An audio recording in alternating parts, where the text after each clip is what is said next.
Hello friends, once again welcome back to my channel. Today I am going to solve the question answers from the 7th standard Ganita Prakasha chapter number 4. Expressions using letter numbers. Let's start friends. ಈ ದಿನ ನಾವು ಗಣಿತ ಪ್ರಕಾಶ 7ನೇ ತರಗತಿಯ ಗಣಿತ ಪ್ರಕಾಶದಿಂದ ಅಧ್ಯಾಯ 4 expressions using letter numbers ಇಂದ ಈ ಒಂದು first figure it out which is in the page number 84 ಅನ್ನು ಸಾಲ್ವ್ ಮಾಡೋಣ. Write formulas for the perimeter of dash triangle with all the sides equal. ನಾವೇನಂತೆ ಒಂದು ಸುತ್ತಳತೆಯ ಸೂತ್ರಗಳನ್ನು ಬರೀಬೇಕಂತೆ. ಆಲ್ರೆಡಿ ನನ್ನ ಒಂದು ಎಲ್ಲ ವೀಡಿಯೋಸ್ಗಳು, ಹಿಂದಿನ ಒಂದು ಚಾಪ್ಟರ್ನ ಎಲ್ಲ ವೀಡಿಯೋಸ್ಗಳು ಮತ್ತು ಚಾಪ್ಟರ್ ನಂಬರ್ 5ನ ವೀಡಿಯೋಸ್ಗಳು ಆಲ್ರೆಡಿ ನನ್ನ ಚಾನಲಲ್ಲಿ ಅಪ್ಲೋಡ್ ಆಗಿದೆ. ಸೊ ಅಲ್ಲಿ ಹೋಗಿ ಚೆಕ್ ಮಾಡ್ಕೊಳ್ಳಿ. ಮತ್ತು ಈ ಫಿಗರ್ ಇಟ್ ಔಟ್ನ ಸ್ಟಾರ್ಟ್ ಮಾಡೋಕ್ಕಿಂತ ಮುಂಚೆ ಪಾರ್ಟ್ 1 ಸಹ ನೋಡ್ಕೊಂಡು ಬನ್ನಿ. ಯಾಕೆ ಅಂತಂದರೆ ಅದಕ್ಕೆ ರಿಲೇಟೆಡ್ ಆಗಿರುವಂಥ ಕ್ವಶನ್ಸ್ ಇದೆ. ಸೊ ನಿಮಗೆ ಅರ್ಥ ಆಗೋಕ್ಕೆ ಭಾಳ ಈಸಿ ಆಗುತ್ತೆ. Right triangle with all the sides equal ಅಂತೆ. ಇವುಗಳ ಸುತ್ತಳತೆಯ ಸೂತ್ರಗಳನ್ನು ಬರೀಬೇಕಂತೆ. ಯಾವುದು? ಎಲ್ಲ ಬಾಹುಗಳು ಸಮ ಆಗಿರುವಂತಹ ಒಂದು ತ್ರಿಭುಜ. ಸೊ ಅದಕ್ಕೆ ಯಾವ ರೀತಿಯಾಗಿ ನಾವು ಸೂತ್ರವನ್ನು ಬರಿಬೋದು ಅಂತಂದರೆ, that is first one is perimeter is equal to 3 into length of side okay. So 3 ಬಾಹುಗಳು ಸಮ ಆಗಿರುತ್ತಲ್ವಾ. ಸೊ ಸಮವಾಗಿರುವ ಬಾಹುಗಳು ಅಂತ ಹೇಳಿಕೊಟ್ಟಿದ್ದಾರೆ. ಅಂತ ಅಂದರೆ ಆಲ್ ಸೈಡ್ಸ್ ಈಕ್ವಲ್ ಅಂತ ಕೊಟ್ಟಿದ್ದಾರೆ. ಹಾಗಾಗಿಬಿಟ್ಟು will use this formula. Okay. Second question is a regular pentagon. As we have learned last year, we use the word regular, ನಿಯಮಿತ ಅನ್ನೋ ವರ್ಡನ್ನು ನಾವು ಕೇಳಿದ್ದೀವಿ last year. To say that all the side lengths and angle measure. ನಿಯಮಿತ ಅನ್ನೋ ಒಂದು word ಬಂತು ಯಾವುದಾದ್ರೂ ಆಕೃತಿ ಮುಂದೆ ಅಂತ ಅಂದರೆ ನಮಗೇನಪ್ಪ ಅರ್ಥ ಆಗಬೇಕು ಅಂತಂದರೆ ಆ ಒಂದು ಆಕೃತಿಯಲ್ಲಿ ಎಲ್ಲ ಬಾಹುಗಳು ಮತ್ತು ಎಲ್ಲ ಕೋನಗಳು ಅಳತೆಗಳು ಸಮವಾಗಿರುತ್ತೆ ಅಂತ ಹೇಳಿಬಿಟ್ಟು. ಸೊ ಅದಕ್ಕೋಸ್ಕರ ಅವರು ಪೆಂಟಗಾನ್ ಅಂತ ಅಂದರೆ ಪಂಚಭುಜ ಆಕೃತಿಯನ್ನು ತಗೊಂಡಿದ್ದಾರೆ. ಪೆರಿಮೀಟರ್ ಈಸ್ ಈಕ್ವಲ್ ಟು ಪೆಂಟಗಾನಲ್ಲಿ ಎಷ್ಟು ಸೈಡ್ಸ್ ಇರುತ್ತೆ? 5 ಇರುತ್ತೆ. Length of sides. Next C regular hexagon. ಇಲ್ಲೂ ಸಹ ರೆಗ್ಯುಲರ್ ಇದೆ ಅಂತ ಅಂದರೆ ಬಾಹುಗಳೆಲ್ಲ ಸಮವಾಗಿದೆ ಅಂತ ಹೇಳಿಬಿಟ್ಟು ಹೆಕ್ಸಗಾನ್ ಷಟ್ಭುಜಾಕೃತಿ. ಸೊ ಷಟ್ಭುಜಾಕೃತಿಯಲ್ಲಿ ಎಷ್ಟು ಬಾಹುಗಳಿರುತ್ತೆ? 6 hexagon. Okay. 6 into length of side. So ಇದು ಪೆರಿಮೀಟರ್ ಸುತ್ತಳತೆಯನ್ನು ಕಂಡುಹಿಡಿಯುವ ಸೂತ್ರ ಆಗಿದೆ. Second question is Maniratna has a 20 meter long pipe. Maniratna ಅಂತ 20 ಮೀಟರ್ನ ಒಂದು ಪೈಪ್ ಇದೆಯಂತೆ. However he wants a longer watering pipe for his garden. ಆದರೆ ಒಂದು ತೋಟಕ್ಕೆ ಇನ್ನೂ ಸ್ವಲ್ಪ ಹೆಚ್ಚು ಉದ್ದ ಇರುವಂತಹ ಪೈಪ್ ಬೇಕಂತೆ. He joins another pipe of some length to this. ಅದಕ್ಕೋಸ್ಕರ ಅವನೇನು ಮಾಡ್ತಾನೆ, ಇನ್ನೊಂದು ಚಿಕ್ಕ ಪೈಪನ್ನು ಕಟ್ ಮಾಡಿ ಆ ಒಂದು ಪೈಪಿಗೆ ಜಾಯಿನ್ ಮಾಡ್ತಾನಂತೆ. Give the expression for the combined length of the pipe. Use the letter number K to denote the length in the meters of the other pipe. ಇನ್ನೊಂದು ಏನು ಪೈಪನ್ನು ಜಾಯಿನ್ ಮಾಡ್ತಾನ ಅದಕ್ಕೆ ಕೆ ಅಂತ ಹೇಳಿಬಿಟ್ಟು ಡಿನೋಟ್ ಮಾಡಿ ಟೋಟಲ್ ಎಷ್ಟು ಒಂದು ಉದ್ದದ ಪೈಪ್ ಬೇಕು ಅಂತ ಹೇಳಿಬಿಟ್ಟು ಆ ಎಕ್ಸ್ಪ್ರೆಷನನ್ನು ಬರೀರಿ ಅಂತ ಹೇಳಿಬಿಟ್ಟು ಕೊಟ್ಟಿದ್ದಾರೆ. ಸೊ ಅದಕ್ಕೋಸ್ಕರ ಆನ್ಸರ್ ನೋಡೋಣ. So first initial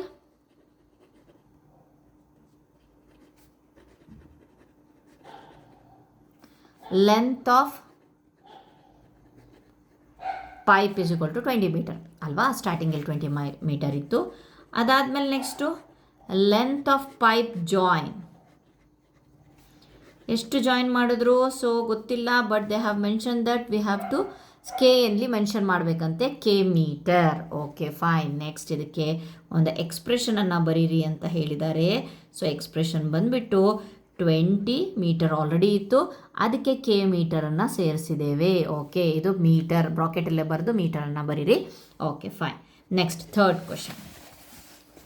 so what is the total amount of the Kritika has if she has the following numbers of the notes. ಕೃತಿಕರ ಹತ್ರ ಈ ಒಂದು ಫಾಲೋವಿಂಗ್ ನೋಟ್ಸ್ ಇದೆಯಂತೆ. So complete the following table.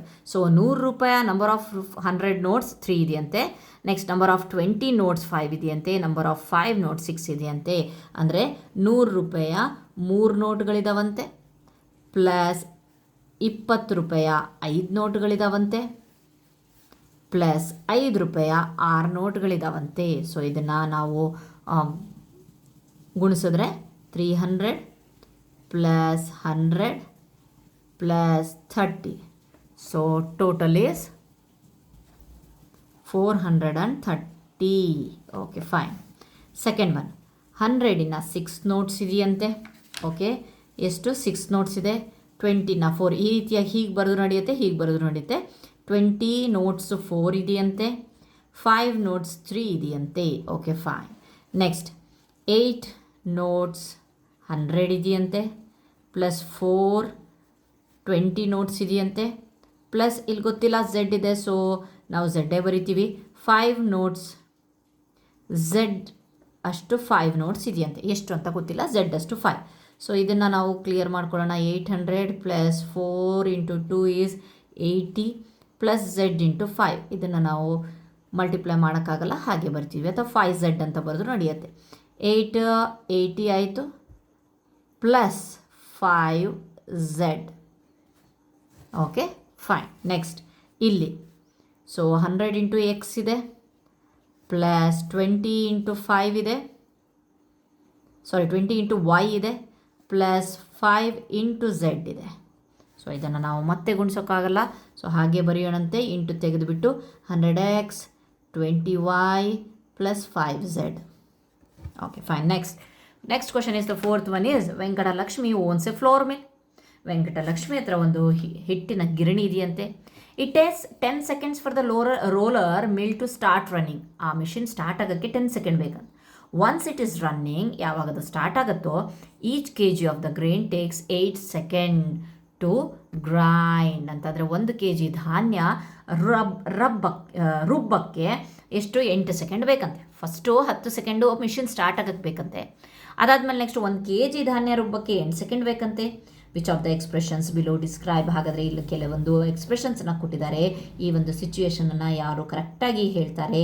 Complete grind y kg of grains. ಹಾಗಾದರೆ ಇನ್ನು ಎಷ್ಟು ಅಂತ ಹೇಳಿ ಗೊತ್ತಿಲ್ಲ. y kg ಆಫ್ ಗ್ರೇನ್ಸನ್ನು ಮಾಡೋಕ್ಕೆ ಎಷ್ಟು ಬೇಕು ಅಂತ, ಎಷ್ಟು ಟೈಮನ್ನು ತೊಗೊಳುತ್ತೆ ಅಂತ ಹೇಳಿ ಕೊಟ್ಟಿದ್ದಾರೆ. ಸೊ ಬನ್ನಿ ನೋಡೋಣ. ಆನ್ಸರ್ 4 ನೋಡೋಣ. So time to start machine, first start ಆಗೋಕ್ಕೆ ಎಷ್ಟು ಬೇಕು ಟೈಮು ಅವರೇ ಕೊಟ್ಟಿದ್ದಾರೆ, 10 ಸೆಕೆಂಡ್ ಬೇಕಂತೆ. Then time to grind 1 kg of grain. So 1 kg ಧಾನ್ಯನ ರುಬ್ಬಕ್ಕೆ ಎಷ್ಟು ಹೊತ್ತು ಬೇಕು ಅಂತಂದರೆ 8 ಸೆಕೆಂಡ್ ಬೇಕು. Okay fine.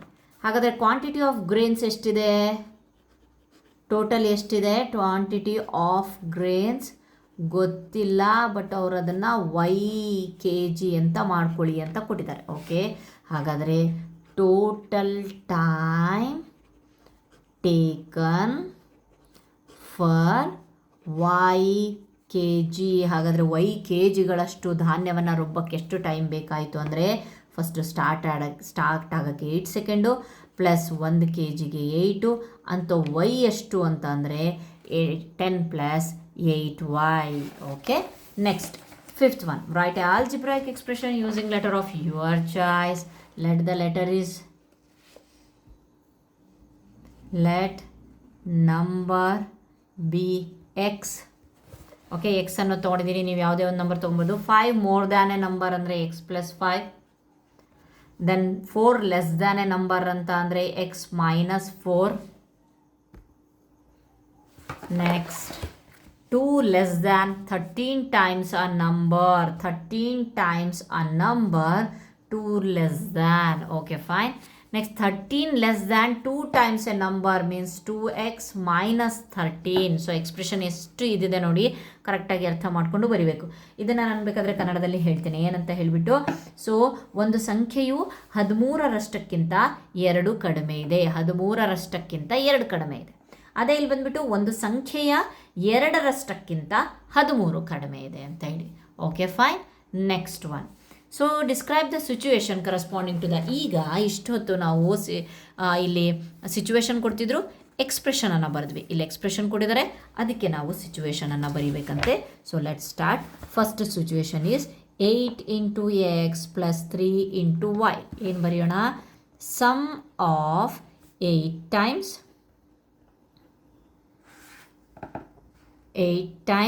X and 3 times Y. ಸಾಕು ಸಿಂಪಲ್ ಆಗಿ. ಸೊ ಬಿ ಬಂದುಬಿಟ್ಟು 15 into J minus 2 into K ಇದೆ. ಓಕೆ ಬನ್ನಿ ಬರೆಯೋಣ. ಸೊ ಕ್ವಶನ್ ಬರ್ಕೊಂಡಿದ್ದು ನಾನಿದು. ಸಬ್ಸ್ಟ್ರಾಕ್ಷನ್ ನಡೀತಾ ಇದೆ. subtract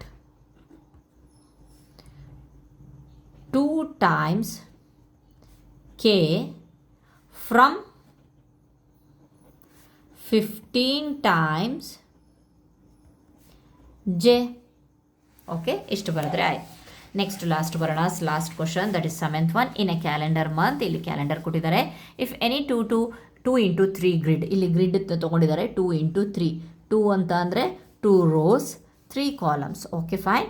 so dates of is chosen shown in the picture, ಇಲ್ಲಿ ಕೊಟ್ಟಿದ್ದಾರೆ. Right the expression for the dates in the blank lines. ಈ ಒಂದು ಏನಿದೆಯಲ್ವ ಗ್ರಿಡ್, ಅದನ್ನು ಇಲ್ಲಿ ಝೂಮ್ ಮಾಡಿ ಇಟ್ಟಿದ್ದಾರೆ. Okay, fine.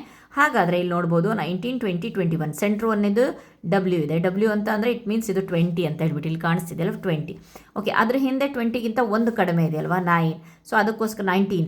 ಸೊ ಅದಕ್ಕೋಸ್ಕರ ಅವ್ರು ಏನು ಮಾಡಿದ್ದಾರೆ, W-1 ಅನ್ನು ಕೊಟ್ಟಿದ್ದಾರೆ. ಆದರೆ ನೆಕ್ಸ್ಟ್ ನಂಬರ್ ಬೇಕು ಅಂತಂದರೆ W+1, 20+1 that is 21. Okay, so ಅದೇ ರೀತಿ ಮೇಲೆ ಬರೋಣ. ನಮಗೆ 13 ಬೇಕು. ಸೊ W ಮೇಲೆ 13 ಇದೆ. 13 ಅಂತ ಅಂದರೆ ಎಷ್ಟು ಕಡಿಮೆ ಇದೆ, ಸೊ 7 ಕಡಿಮೆ ಇದೆ ಅಲ್ವಾ. 1 2 3 4 5 6 7. ಸಾರಿ, ಇಲ್ಲಿಂದ ತೊಗೋಬೇಕು. 1 ಇದು ಎಕ್ಸಾಕ್ಟ್ ಇದಕ್ಕೆ ಸಂಬಂಧ. 1 2 3 4 5 6 7. ಸೊ 7 ಕಡಿಮೆ ಇದೆ, W-7. Okay, fine. ಅದರ ಹಿಂದಿಂದು ಅಂತ ಅಂದರೆ ಅದೇ W ತೊಗೊಬೇಕು. W-8 ಮಾಡೋಣ. ಸೊ W ಅಂದರೆ 20, 20 - 7 is 13. Okay, 20 - 8 is 12. ಓಕೆ, ಅದ್ರ ಮುಂದಿನ ನಂಬರ್ ತೊಗೊಳ್ಳೋಣ. W-6. 20 - 6 is 14. ಸೊ ನಮ್ಮದು ಏನು ಈ ಒಂದು ಕ್ಯಾಲೆಂಡರ್ ಇದೆಯೋ ಅದನ್ನು ನಾನು ಬಾರ್ಡ್ರಲ್ಲಿ ಬರ್ತಿದ್ದೀನಿ.